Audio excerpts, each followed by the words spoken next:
All right, my name is Jimmy Williams. I'm a real estate analyst, and I work in the blockchain space, but I'm the founder of an organization called Buy the Hood, which is a community organization based out of Philadelphia.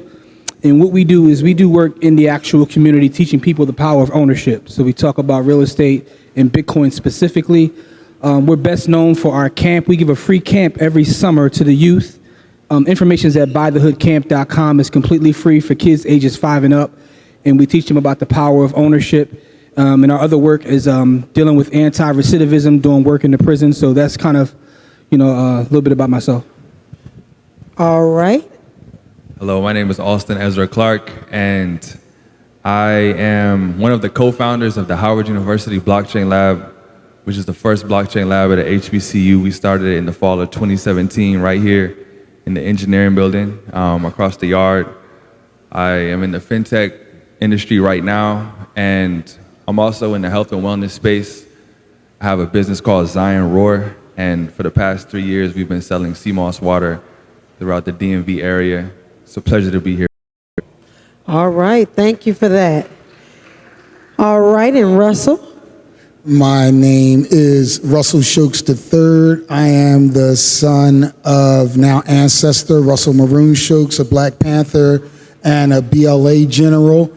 I am the founder of Ankh Marketing, also Building Fearless Futures, and a bunch of other properties. But my interest here and my point of being here today is to talk about the connections of social justice and tech.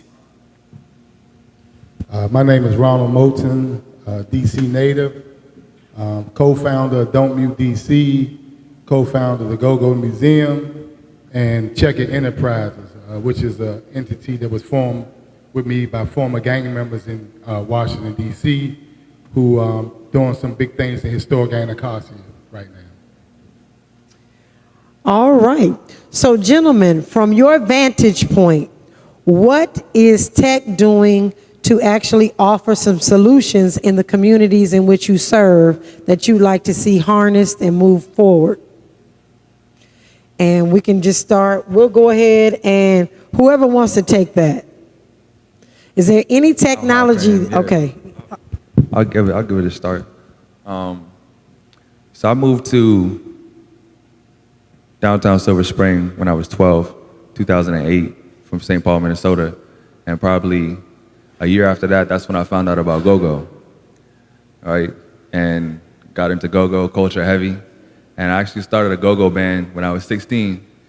And I would say that that part of the culture of DC, the music culture, being a musician, it greatly influenced me. And there was so many different aspects to go-go culture in this area that when I think about how can technology aid in any aspect of a community, I would say that it's not about creating necessarily a technology from scratch just because it can be made, but it's like, what can technology do to aid a specific part of something that's already happening? So instead of reinventing the wheel, what can be scaled with technology? And I think a big part of that is communication. Because every community thrives on communication. If you can't communicate, then you can't share information. And I'd say with music and a lot of other things, you gotta communicate. Technology plays a big role in that. All right. Anyone else want to chime in on that? Speaking about blockchain or Bitcoin specifically, one of the great things about Bitcoin is when you first go down that rabbit hole, when you're trying to understand more about Bitcoin. Anybody have any experience with that? When you start reading, yeah, I see some hands. And it teaches you a little bit about everything in terms of education, politics, you name it. So it's helped me in my work because when I'm able to speak to the youth now, that's kind of the gateway to get to talk about other things. So they start with the technology, but then it allows them to open their mind and think about more. And they start thinking about systems and they start thinking about history. And so it's kind of a great gateway to have that conversation, especially over the last several years when it's been like a hype cycle around technology, whether that's artificial intelligence or blockchain or whatever buzzwords you want to use, it's been tremendous in allowing me to have deeper conversations, because once they start to go down that rabbit hole, they start to ask questions. All right, and so I'm going to ask a question just because you said that, it starts the youth thinking and going down rabbit holes. How do you all feel about blockchain being used as far as the metaverse is concerned? Well, Web3, but how do you feel about the implications or the attention and the attitudes that are being brought to our youth in our community around the metaverse? Do you think it is a healthy thing that they're getting involved, or do you think it is something that is detaching them from reality? I'm just curious on the social economic. So I would just jump in really quick and say that most technology to me can be harnessed for social justice means, but 99.9% of it isn't. And that's a problem. That's a major problem in the context of any people of color, any Africans, any black folks, any folks who come from struggle. We need to start using concepts like the concept of open source as a human concept. So open source and the human concept would just be mutual aid, right? And so if we teach the kids blockchain and we teach them the importance of how the blockchain system works together, and so we need to model that in our everyday lives. Okay. We need to work closer together. Okay, absolutely. I would say that from this studying it, and studying what Sinclair's done with blockchain and his team in Africa and everything, the opportunity that I see is that the difference between, the cryptocurrency and a lot of other perceived opportunities that come to black people. I'll give you a prime example. In Washington, D.C., I wrote an op-ed before the so-called decriminalization of marijuana. And I said, slow down, because every time they rush something, it's not to benefit us. And we bit as a people because it's gonna stop black people from getting locked up. We're gonna be able to make money off dispensaries, right? All this stuff. And I said, no. They always tell us this stuff so they can get what they want, because they always have. So we rush marijuana in DC, right? They say decriminalizing it. But more people got locked up for marijuana in DC after this law passed, right, than before. Only one black dispensary in DC, right? And then our young people got hooked on it. Now, anybody who knows about marijuana know that the marijuana is 40% THC. In Jamaica, the marijuana can't be more than 13%, because 40%, the way they manufacture it, makes it addictive. So when you're a poor young black child and you get addicted to marijuana, what do you do when you have a habit? Well, you see, right? You see what I'm saying? So this is a problem we have in DC right now. Now you look at what you can do with the blockchain, right? You can do it and you can control what you're doing and you can build communities and they can't get in the way. And that's an opportunity that we have to decolonize things that we have going on without dealing with their racism. And that's what we need. So anytime we get an opportunity to pull ourselves together and work together where they can't control what we're doing, it's an opportunity. So I think that that's something that our young people would embrace, but I think that's something that people like me, I need to look at more. Because I've been fighting in DC about equity, and when we started the Don't Mute DC movement, we talked about policy. Real equity, real money. Okay, help us buy a building. Don't give us money to rent. You give them white people buildings all over this city for $1. We need our buildings. We got 3 buildings. Well, we got to teach other people how to do the same thing. Mm-hmm. Because when we start owning and we start building, whether it's here or in Africa, and we connecting together, and we use mechanisms like Bitcoin to teach, like you're saying, because they do want it. They do want a challenge. They do want something new. But I'll close with this, but the only thing they're getting is poison. They use our music to poison our children right now. Anytime somebody like Sexy Reds is on his tour with Drake, and she's the one our little girls are following, we in trouble, y'all. No, I'm serious. Y'all don't understand what's going on. I would like to add that this, for me, this intersects. Pull it all the way. Yeah. For me. Here. It's on. For me, this intersects, all of the tech conversations intersect the question of autonomy for the black community. So Ron is making the point that in real estate, we don't own anything. In tech, we don't own anything. In these areas, we don't own anything. And so as long as we don't own things, we don't own the cannabis industry. As long as we don't own things, we don't control them. And there's not much that we own. And so I'm saying the proposal that I'm making to folks is that we come together collectively, mutual aid-wise, like Chiapas, like most people will understand the Amish. Most people go look up Moan Dragon, multi-billion-dollar co-op corporation. That's what we as black people lack.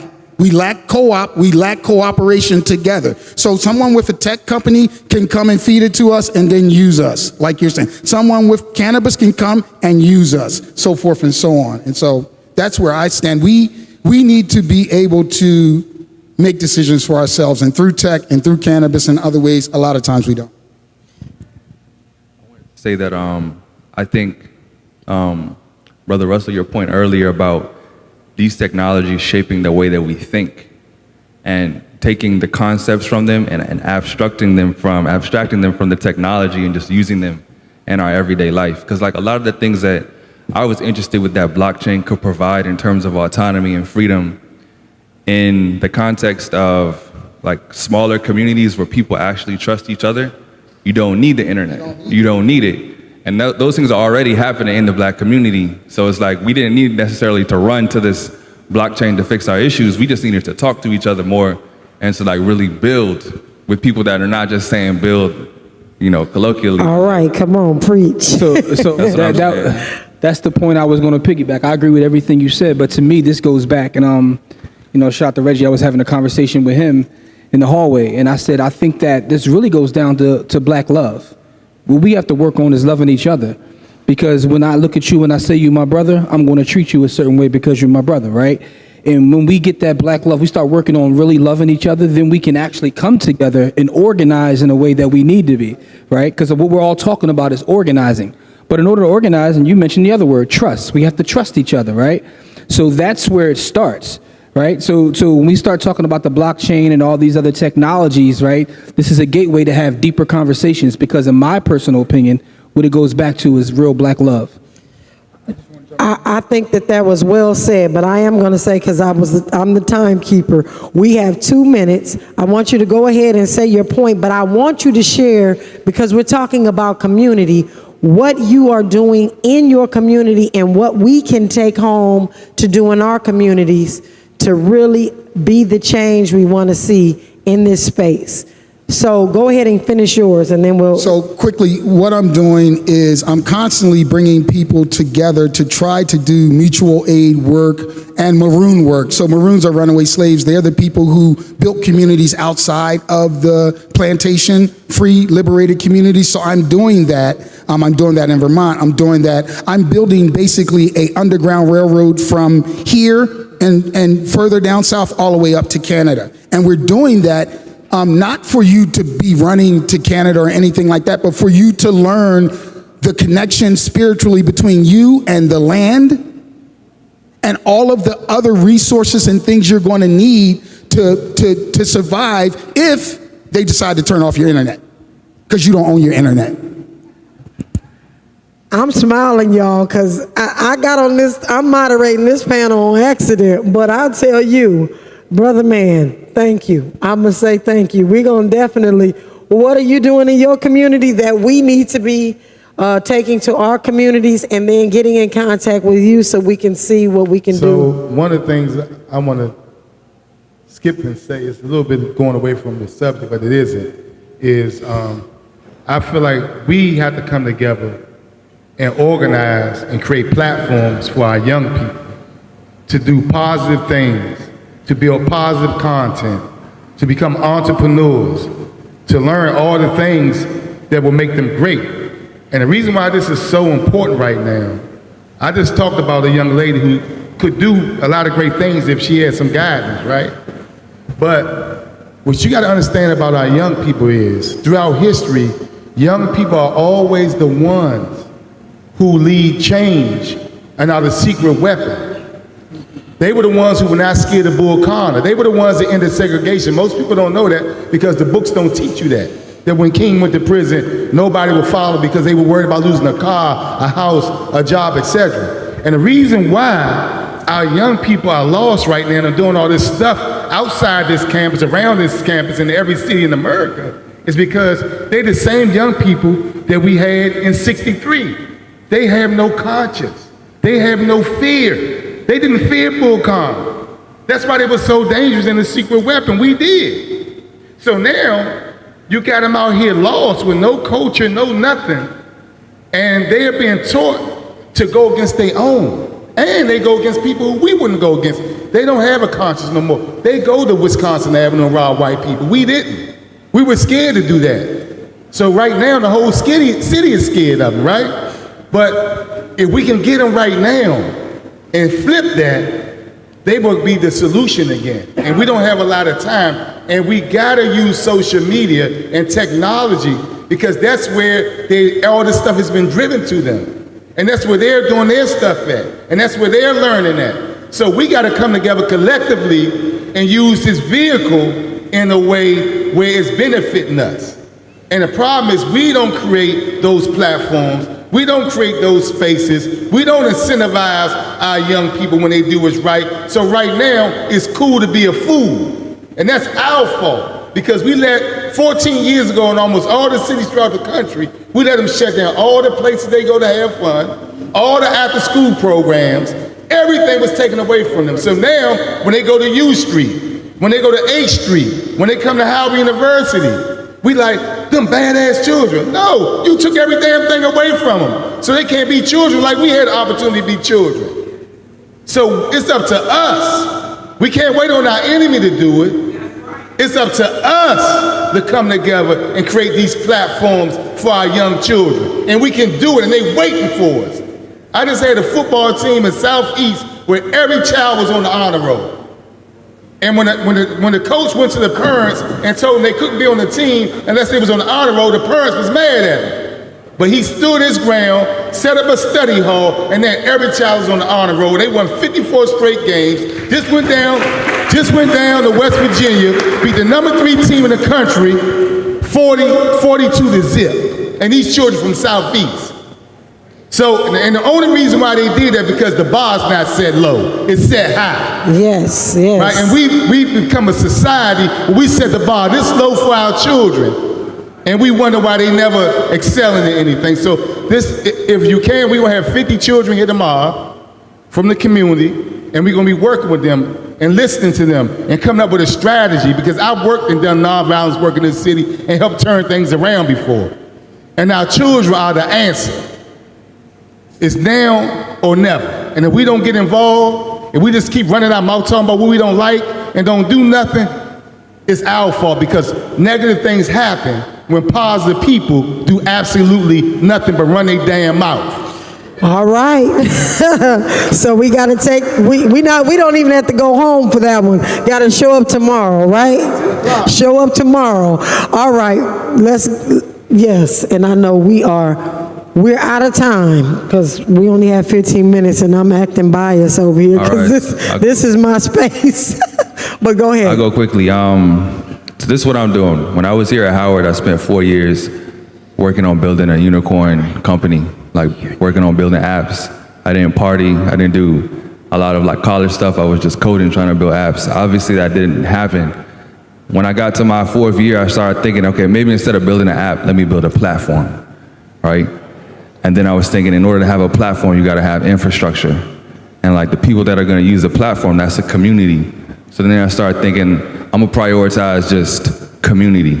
And in order to do that, it's gonna not look like things that are extremely scalable, but it's just gonna start off the strength of one-on-one relationships and actually investing in those. So the community that I've been working on over the past 4 years is called Zion Advance. When you have people together, people gotta eat and they've gotta drink. So I started a beverage company called Zion Roar. And that's what I'm working on, that's what I'm doing. I'm just doing it brick by brick. We appreciate you. Thank you. Let's give him a hand clap.